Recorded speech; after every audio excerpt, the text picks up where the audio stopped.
पश्चिम Asia में America, Israel और Iran के बीच जारी इस महायुद्ध में टकराव लगातार तेज होते जा रहे हैं।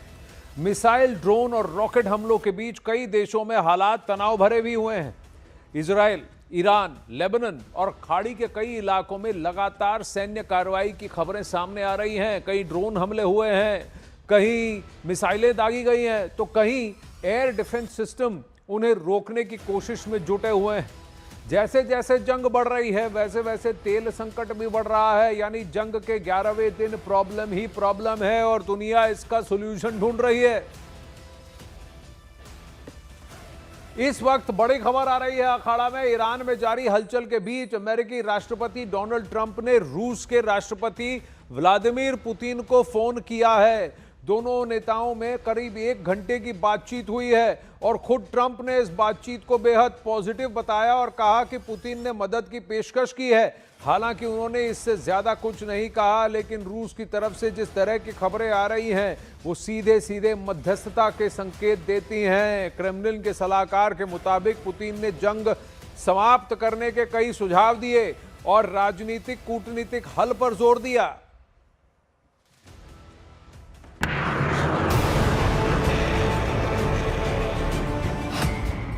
पर बात, ट्रंप पुतिन आएंगे साथ। ईरान में प्रॉब्लम, पुतिन निकालेंगे सॉल्यूशन। यूक्रेन का ट्रबल मेकर बनेगा ईरान का पीस मेकर। ईरान से जंग के बीच ट्रंप और पुतिन के बीच में फोन पर बात हुई। इस खबर ने दुनिया को चौंका दिया, क्योंकि अमेरिका और रूस के बीच 36 का आंकड़ा है। लेकिन जंग के 11वें दिन खबर आई कि ट्रंप और पुतिन के बीच फोन पर करीब 1 घंटे तक बात हुई, जिसमें यूक्रेन जंग के अलावा पश्चिम एशिया में बिगड़ते हालात पर भी बात हुई। बातचीत के बारे में खुद ट्रंप ने दुनिया को बताया।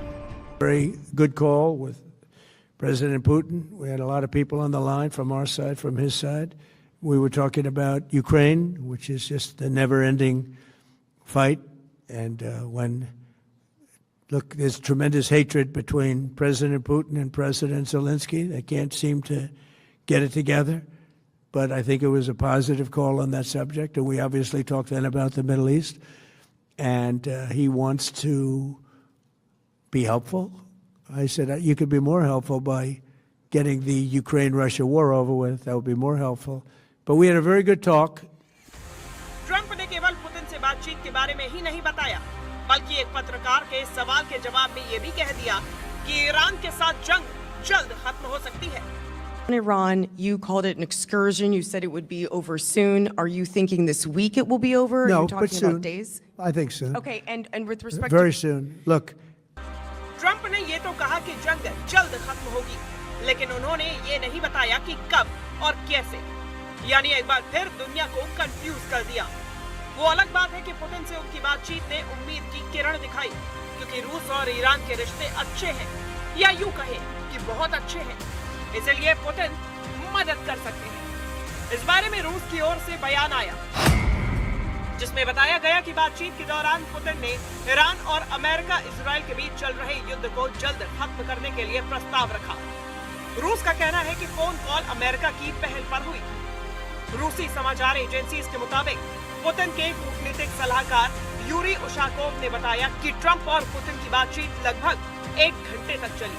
पिछले साल दिसंबर के बाद ट्रंप और पुतिन की ये पहली बातचीत है।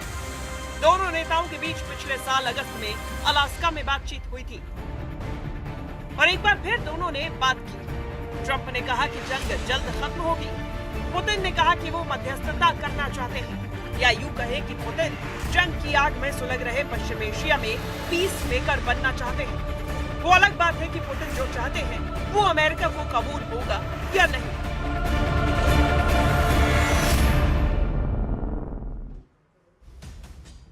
इस वक्त एक और बड़ी खबर सामने आ रही है। ईरान के विदेश मंत्री का अमेरिका पर निशाना है। अमेरिका को लगा केवल 2-3 दिन चलेगी जंग। अराक्ची का कहना है लंबी जंग का मतलब अमेरिका फेल हुआ है। अराक्ची अमेरिका दूसरे प्लान तलाश कर रहा है। अराक्ची ने कहा, उन्होंने कहा कि उन्होंने आंख मूंद कर हम पर हमला किया।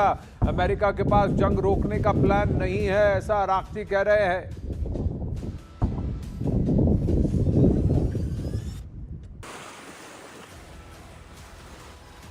हालांकि डोनाल्ड ट्रंप ने शुरुआत में ही कह दिया था, जिस दिन शुरुआत में आयतुल्लाह अली खोमनी को उड़ा दिया था यूएस इजरायली ताकतों ने तेहरान के बीचों बीच बंकर बस्तर बॉम्ब्स गिराकर, उसी दिन डोनाल्ड ट्रंप ये कह चुके हैं कि 3 से 4 हफ्ते या 4 से 5 हफ्ते तक ये युद्ध चल सकता है, करीब महीने भर का युद्ध है, लेकिन ये लंबा इराक की तरह नहीं खिंचेगा।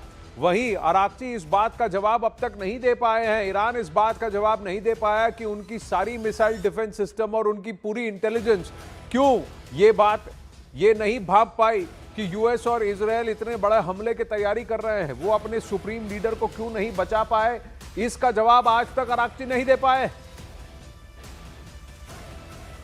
वहीं इस बीच खबर भी ये आ रही है कि अमेरिका के लिए जंग काफी खर्चीला साबित हो रहा है। एक रिपोर्ट के मुताबिक, क्योंकि युद्ध में अमेरिका रोज करीब $891 मिलियन खर्च कर रहा है, यानी भारतीय रुपयों में करीब 7,400 करोड़ रुपए, और अगर संघर्ष लंबा चला तो कुल बिल $100 बिलियन यानी भारतीय रुपए में 9 लाख करोड़ रुपए के आसपास पहुंच सकता है, क्योंकि युद्ध के पहले 100 घंटों में ही अमेरिका के 3.7 बिलियन खर्च हो गए, यानी करीब 33,000 करोड़ रुपए खर्च हो गए थे। अब यह पैसा कहां खर्च हो रहा है यह भी आपको बताते हैं। करीब $4 बिलियन यानी करीब 36,000 करोड़ रुपए मिसाइल और इंटरसेप्टर हथियारों पर खर्च हुए हैं। एयर ऑपरेशन पर लगभग $30 मिलियन यानी करीब 275 करोड़ रुपए रोज खर्च हो रहे हैं।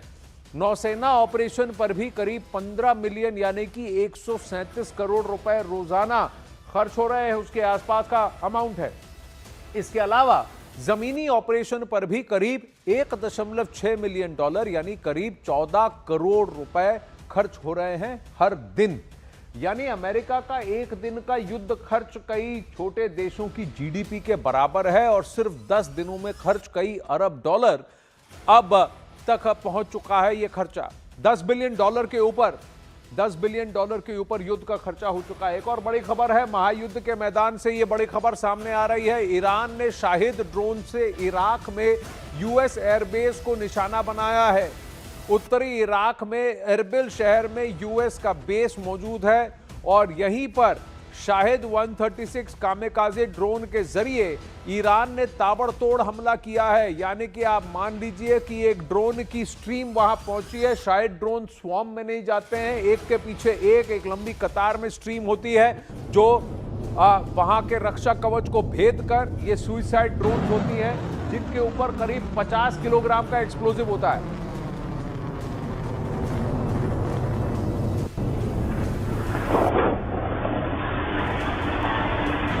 ये दो तस्वीरें हैं आपकी स्क्रीन पर, आप देखिए शाहिद ड्रोन जो अटैक कर रहे हैं। मैं आपको यही बता रहा था, ये सुइसाइड ड्रोन है।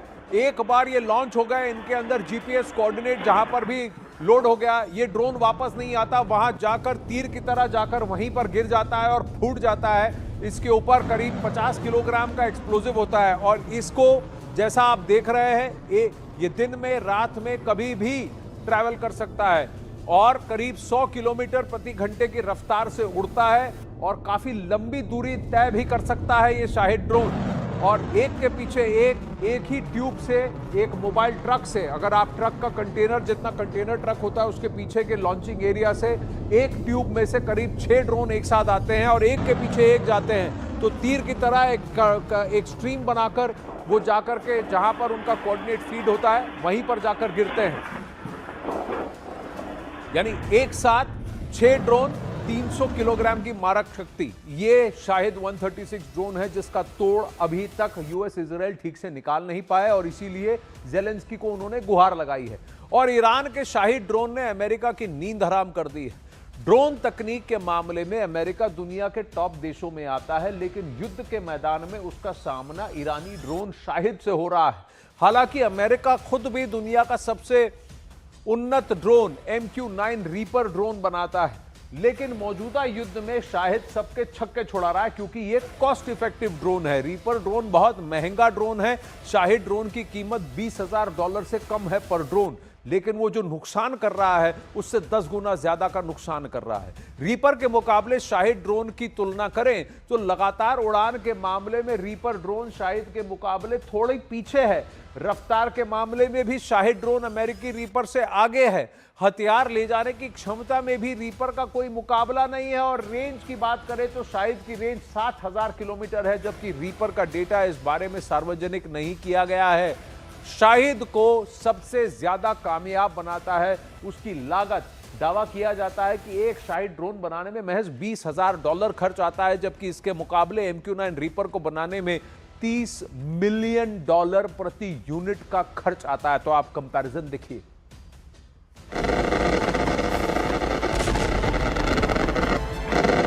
रात के अंधेरे में आसमान में हाहाकार ने इराक के इरबिल में लोगों को डरा दिया।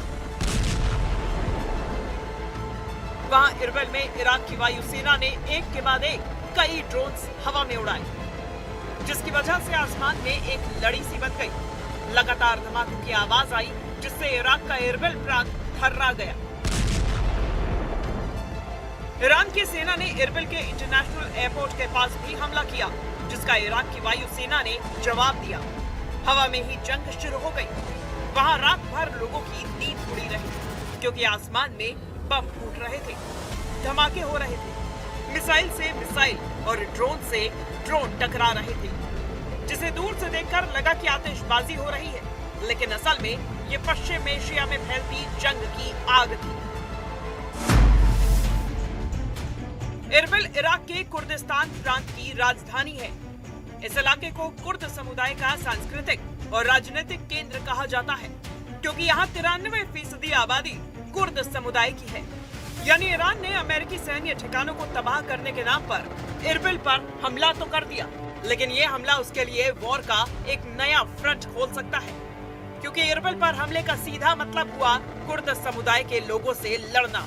और मौजूदा हालात में ईरान को ये दुश्मनी भारी पड़ सकती है, क्योंकि पहले ही खबर आ चुकी है कि ट्रंप ईरान के खिलाफ युद्ध में कुर्द समुदाय को अपना ट्रंप कार्ड बनाने के मूड में है। यानी वो ईरान की दुखती रग पर हाथ रखने की तैयारी में है, क्योंकि इरबिल पर हमले से केवल इराक का नहीं बल्कि ईरान में रहने वाला कुर्द समुदाय भी भड़क सकता है, क्योंकि ईरान के कुर्द क्षेत्र समय समय पर सरकार विरोधी आंदोलनों का केंद्र बने रहे हैं। 2022 में जिस महसा अमीनी की मौत पर ईरान में भयंकर प्रदर्शन हुए थे, वो भी कुर्द समुदाय की ही थी।